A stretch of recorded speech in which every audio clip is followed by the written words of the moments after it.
It's a dark and stormy night, perfect for Halloween. Wait, it's not Halloween. That's tomorrow. And guess what? This rain and snow outside will be gone by tomorrow. But that snow complicating the drive tonight after about a 35-degree temperature drop. You'll recall yesterday we were almost 80. Today's high 43. Heavy snow in the high country, winter weather and travel advisories, and now the radar filling in Denver. Well, buckle in. The snow is going to continue for several hours yet, leading us to light accumulation here, but up to a foot of snow in our southern foothills and southern mountains. As we track the forecast for accumulation, 3 to 6 inches in the foothills with heavier amounts above 9,000 feet. But this system, while heavy snow producing right now, will be out of here by tomorrow morning. That's right. We have mid-morning clearing with sunshine, and that means temperatures are going to start to warm. But not tonight. A cold night, light snow and 30 degrees. Tomorrow, snow for the morning drive, and then out of here, sunshine and 46. Trick or treat temperatures will be between 37 and 43 degrees, and we've got a nice warming trend with Friday's high back in the lower 60s. So a bone-chilling forecast, but not all that scary. Here, Kyle, is your trick or treat forecast. Thank you. Adams County used to have a reputation for, shall we say, interesting political maneuvers. This election season, Adams County is again making headlines for having stuff happen there. It's not happening anywhere else in Colorado. The missing truckload of 60,000 ballots, and now today a preemptive halt to new oil and gas development ordered 1 week out from Election Day, when we find out if voters statewide will severely restrict drilling.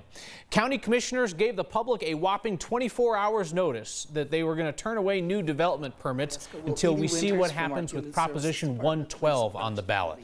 Oil and gas advocates rushed in to oppose this temporary moratorium, but it passed over their objections this morning. We just saw this yesterday, and so sort of under the dark of night, this pops up a week before the election, and it's almost really putting its thumb on the scale of the election that's going to happen next week. We had concerns of the fact that if 112 passed, we would actually be flooded with applications, with the gas and oil companies trying to get their applications in before the 2,500-foot setbacks came in. This moratorium in Adams County is effective immediately, and it goes until November 30th, or the resolution says until further action. So that suggests it might even be extended if Prop 112 passes. It restricts drilling, and then the details are still being determined. I passed a trashy political yard sign the other day. I mean, literally, it was a sign that was on a trash can. Homemade advice for voters who are looking at one of the longest ballots in Colorado history, full of all these ballot issues that demand you vote yes or no. Take a look at the trashy sign. It says, in doubt, vote no. All right, so think about that. In doubt, vote no. So you're thinking, well, that's just, some person's humbug political philosophy, right? Well, actually, I recently talked to an election law attorney, Christopher Jackson, and he said he gives that same advice to his family and friends.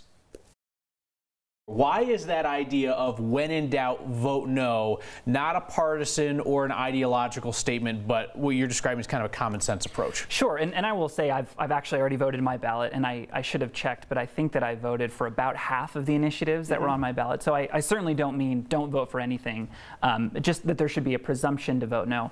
And I think the reason why is that in the standard sort of legislative process, what you have are elected representatives who all come together. Different people have different ideas, and then they talk about them. They negotiate them. They have hearings on them where the public can come in and offer their perspective about an issue. And those bills can get marked up or changed depending on what they hear. And as you go through that process, you have to get a majority of both the House and the Senate and the governor to sign a particular bit of legislation. There's a lot of negotiation that goes into that. When you're talking about a ballot initiative, if it's an amendment or a statutory change, the only thing that you have to do if you're the proponent is get enough signatures to get it on the ballot and then have enough people vote in favor of it. So there isn't that same negotiating process, and it's a little bit less likely that it's sort of gone through that crucible of the political process for it to be good for Colorado. Jackson says the other piece of advice that he'll give his family and friends for filling out their ballots is just follow the money or look at the endorsements, because even if you don't fully understand a ballot issue, you'll see how people or groups who share your values, how they view it. So you've heard that millennials like avocado toast and flannel shirts and standing in line for brunch. And you know what else millennials like? They really love letting their parents decide elections while they sit on the sidelines and don't vote. Politics guy Marshall Zellinger is here with some encouragement for voters that are, well, our age. Let me guess. You don't have a pen, maybe you don't know how to use one, but I bet you know how to use an iPad. So get on your scooter, come to a vote center, and hit some buttons to vote. But I don't know the issues, and I don't like to read stuff like this, especially if it's not on my phone. I get that, I'm like that too. But guess what? It is on your phone. So next time you're waiting for your grande non-fat pumpkin spice latte, read up on the issues. How am I going to turn it in? How much does a stamp cost? I don't even know what a stamp is. You can come to a 24-hour drop-off location. No stamp required. Not convinced yet? Let's look at some numbers. As of today, 34,000 18 to 25-year-olds have voted. That sounds pretty good, except it's just 8% of active registered voters in that age group. If we expand it to 18 to 40-year-olds, 11% have voted so far. That's 1 in 10. More than 1 in 5 41 to 60-year-olds have voted, and 43% of active voters ages 61 and older have already turned in their ballots. Younger generation, do you want your parents and grandparents making decisions for you still? Come on, you're out of excuses. Now get off my lawn and go vote. Marshall Zellinger reporting. The candidates for governor are coming by next this week to make their closing arguments to you. Republican Walker Stapleton today, Democrat Jared Polis on Thursday. So now we've seen them in the commercials and the contentious debates. We've examined their policies on this program. This week we're aiming for a different kind of conversation. Sat down today with Stapleton. You wrote an op-ed for Fox News today in which you suggested that your Democratic opponent, Jared Polis, is a socialist. Yes. I mean, he's made hundreds of millions of dollars through entrepreneurship. He seems like he's like the definition of a capitalist, not a socialist. Well, I don't know that I would necessarily agree with that. I think that he was very fortunate, and I don't begrudge his good fortune, to sell a company at the height of the internet bubble. When he sold his business hadn't made any operating income, so it wasn't a sustainable operating business. How is he a socialist, though? This is a guy who has built businesses, operated in the private sector. Because when you're talking about policies from a carbon tax to a state-run healthcare system to sponsoring the federal version of Bernie Care in the House, he agrees with Bernie Sanders on more positions than John Hickenlooper and I agree on. What is the number one thing that voters ask you about all the time that reporters never ask you about? I think people are really psyched about life in Colorado in general. I think we're seeing a lot of people move here from the East Coast and the West Coast, a lot of young people to start their lives. But mixed in with that, I think, is a lot of apprehension about the future in Colorado. Can I afford to have a family here? Can I afford to continue in a professional capacity here? Because am I going to be able to afford to live here? Is there enough attainable housing for me? Is the economy going to be growing? And so I see a lot of optimism about living in Colorado mixed with a lot of uneasiness about keeping jobs and the economy roaring in Colorado. Have you gained or lost respect for Congressman Polis through this race? I think it's the same. I separate politics from the personal. I've always had what I would say is a decent personal relationship with Congressman Polis, even though we have sharp disagreements policy-wise. I often say that if I'm not making mistakes, I'm not trying hard enough. When you look back over the course of the campaign, is there a mistake or an error that you would point to? Not something flippant, but something serious where you say, you know what, I wish I hadn't done that. I wish I hadn't said that. Well, you know, I've always really gotten along with people from all backgrounds, all political affiliations. I'm a pretty fun guy. During my youth, I toured with the Grateful Dead, Kyle, and I was a Deadhead, I'll admit it, on your show. And I think that the hard thing is during the political process for your personality to come out. And I really want my personality to come out, and I'm not so sure it has come out in the way that I would most like it as I've been put through the political meat grinder. Our full conversation with Walker Stapleton is posted on the next YouTube page. The Democratic candidate for governor, Jared Polis, will be here on Thursday. Wanted to share picture proof tonight that politics need not be nasty. Two opponents for a Colorado House seat happened to run into each other while they were both out campaigning in neighborhoods over the weekend. And if I am not mistaken, it looks like Democratic Rep Jeff Bridges and his Republican opponent, Torin Mishovic, actually like each other. Cannot wait for the hate mail that I'm going to get for saying this on TV. But this photo is a great reminder, folks, that not everybody who disagrees with you is evil. Sometimes you just disagree. She was at the brink, ready to take her life. Originally, I tried to do carbon monoxide poisoning. Then a police officer talked her off a bridge and wrote her a ticket. A next viewer wants to know why some ballot questions are printed in all caps. There's a very good reason. And a man from Longmont sets out to find the other boy in this 50-year-old photo. Their story, next. It's snowing outside. You're trapped, and you only have one way of showing Instagram how much snow has fallen in your backyard. But in Kyle Clark's America, you can't. Listen, you know I love you, but it is time that we had a talk about your snow-covered patio furniture. 5 years ago, Kyle Clark's love for America went snowblind. Why is it that every time it snows, we whip out photos of our patio sets like we're showing off baby photos of our kids? In Kyle Clark's America, everyone has a pair of gloves with that little fingertip that lets you work a cell phone camera standing in the freezing cold. Well, guess what, Kyle? Not everyone has those gloves.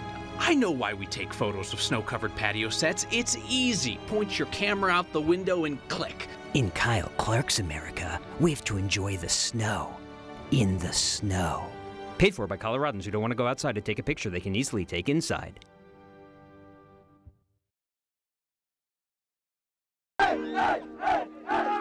Todo está bien.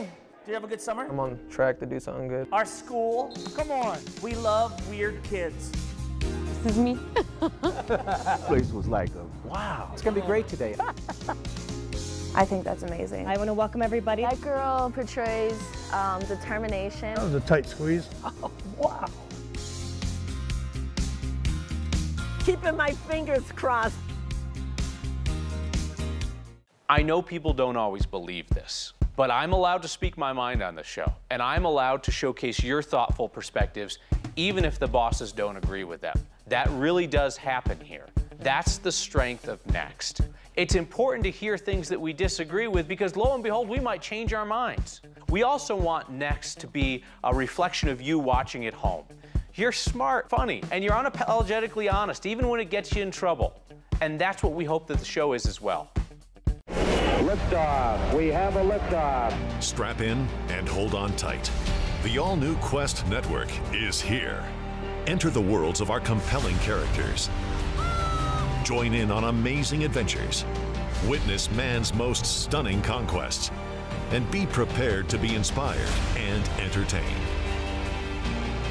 The best new channel on television is now on 9.5.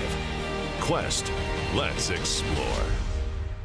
There have been frightening things in the news lately, familiar things for many Coloradans.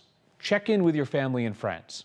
If you or someone you know needs mental health support or emotional help, it's available right this second. A real person ready to provide real problem solving. Call or text Colorado Crisis Services. Let's take care of ourselves and each other.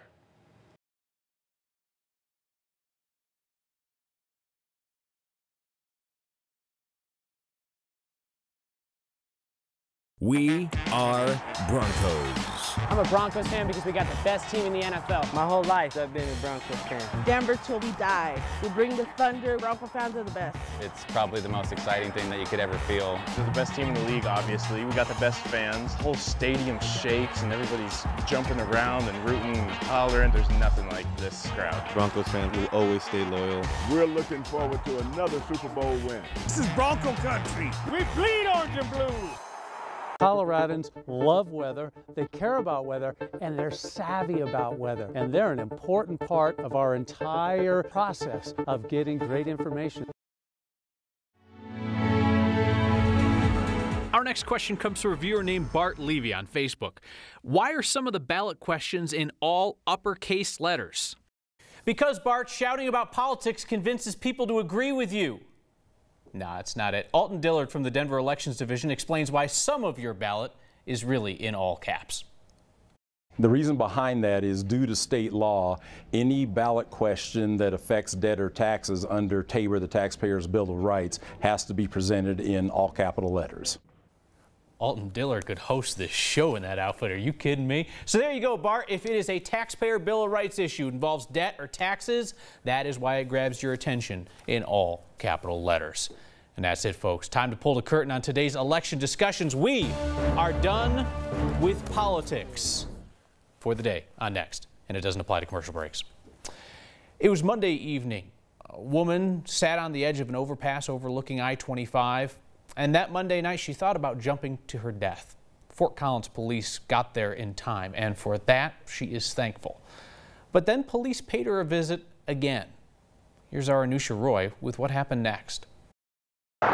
It was Labor Day weekend. Officers responded to the bridge at Prospect and I-25. People driving by saw a woman dangerously close to the edge. And we're trying to talk her away from the edge of the bridge. Officers shut down the interstate for about 10 minutes until she swung her legs back over to solid ground. I completely understand. That's a mortifying sight. 24-year-old Claire Gallagher blocking off a highway says that woman was her. I thought it was a good idea to die with dignity.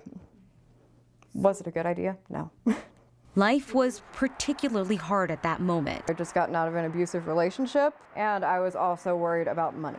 But then officers showed up. I appreciate not getting arrested. This is from police body camera video. I don't think you should be arrested for getting depressed. We just want to help you. Claire says the officers were kind as they escorted her to the hospital. That happens to a lot of people.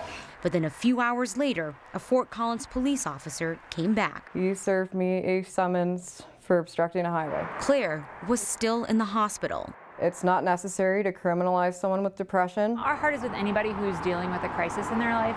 Fort Collins police said that was not their intention, but they stand by giving the citation even though they know it's difficult for some people to understand. We're also accountable to our community, and if somebody falls or jumps or has off of a bridge, then they could kill another person. The police also said a citation can be a path to court-mandated mental health help. So let's have a little compassion for things that are going on, and rather than just issuing tickets and letting the district attorney figure it out later. Claire says she's in a much better place now, and with that, she says, comes an apology. Everyone that was on the highway that day, I am honestly sorry to inconvenience you. And an opportunity. If I can be out about my problems and my struggles, I can also be out about how that helps me.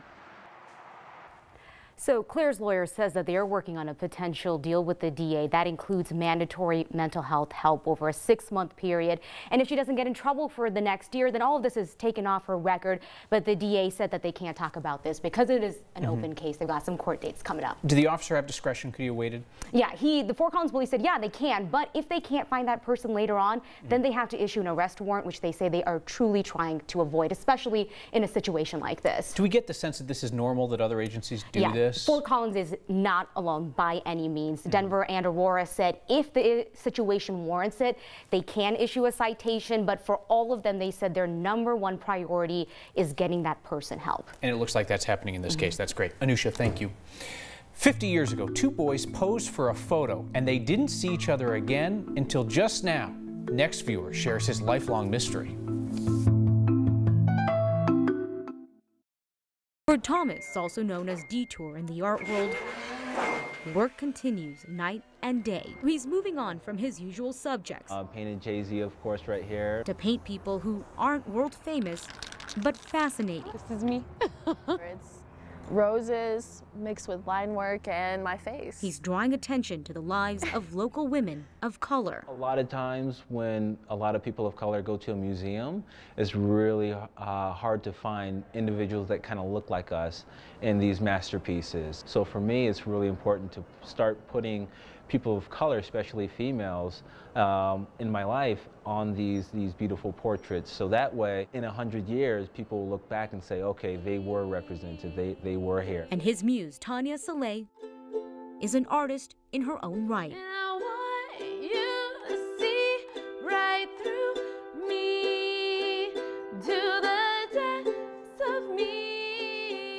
And her face is popping up all over town. So I painted Tanya 3 times.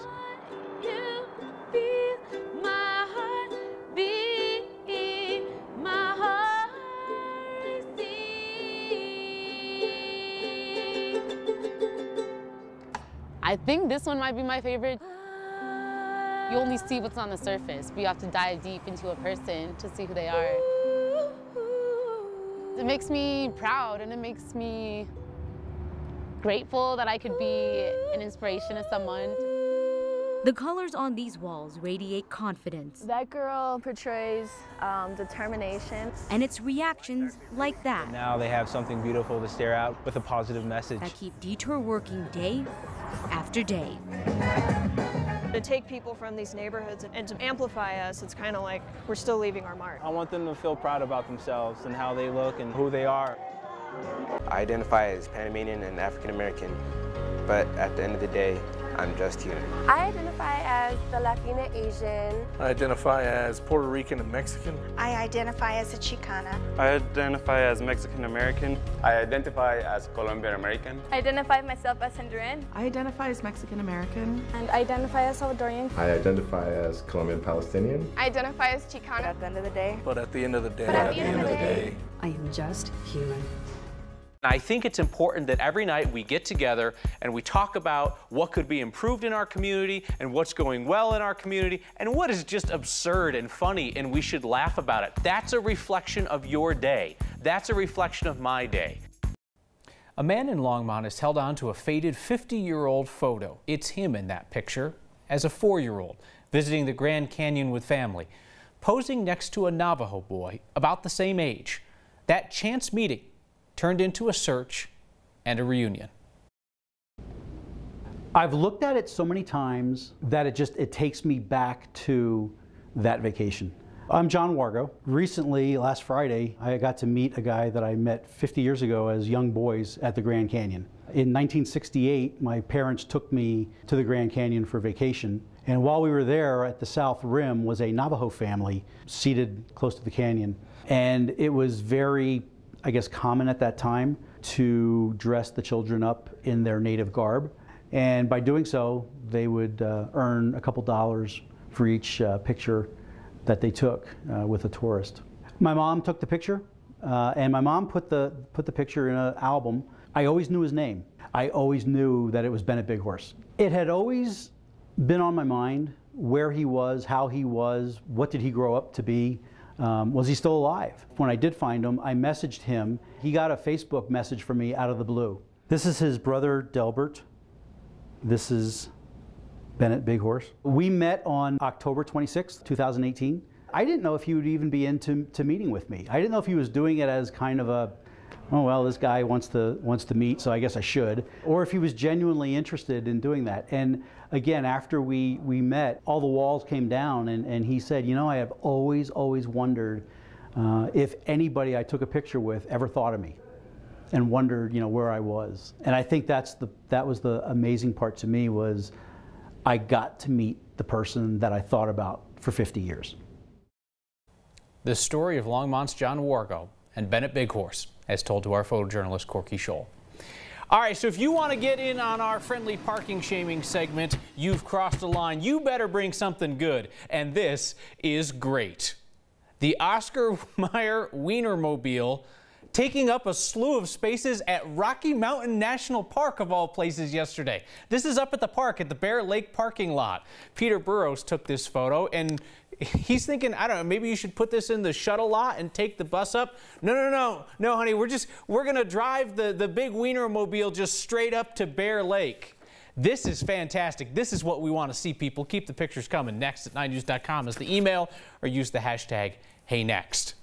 A neighborhood in Denver has a distinctive new mascot. We will show you and dig into your feedback next. Know the Johnsons 5 nights a week. How about I give you $100? No, $200. And you agree not to have any more children. Okay, that's a decision I have. No. A traditional family. I'm here to help. You're not Mom. Where's Mom?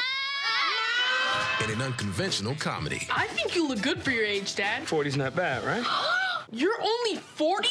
Good Lord, you've lived a hard life. Weekdays starting at 5 p.m. on Channel 20. The Broncos Huddle. Wednesday nights at 6:30 on 9 News.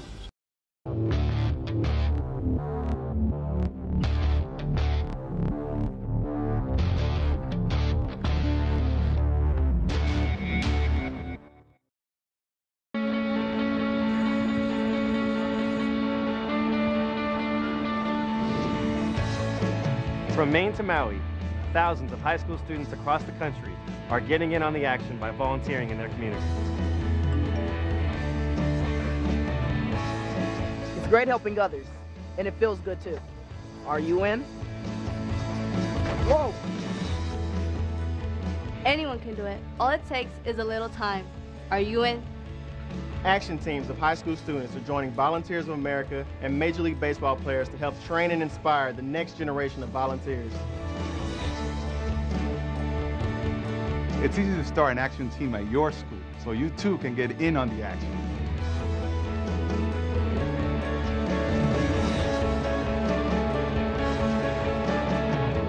Are you in?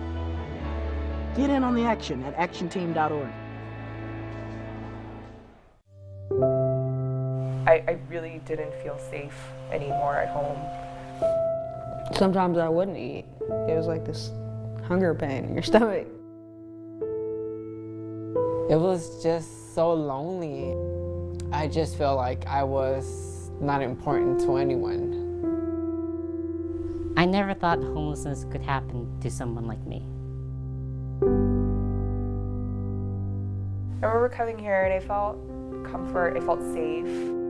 Graduating to valedictorian, getting a job, keeping the job, it's just a good feeling. Because I've completely turned my life around and made it into what I've always wanted it to be. There's people out there who can help. There's people out there who care. And things can get better. If you call 1-800-RUNAWAY, you will get connected to the help you need.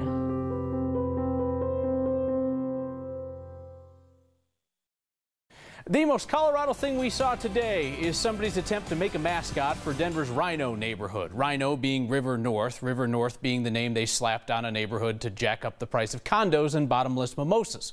Aaron, next digital guru, spotted this. It kind of looks like a public art piece, a statement about Rhino's nonstop construction. We finish with your feedback. Jay Ann writes in about the idea of in doubt, vote no. She says, my civics teacher taught me the same thing. Grant says, you missed an opportunity to say the parking job by the Wienermobile was the worst. Subscribe to the next YouTube channel and I'll buy you a beer. Am I actually buying them a beer? This could be a very poor idea. We need some terms and conditions. Offer subject to terms and conditions.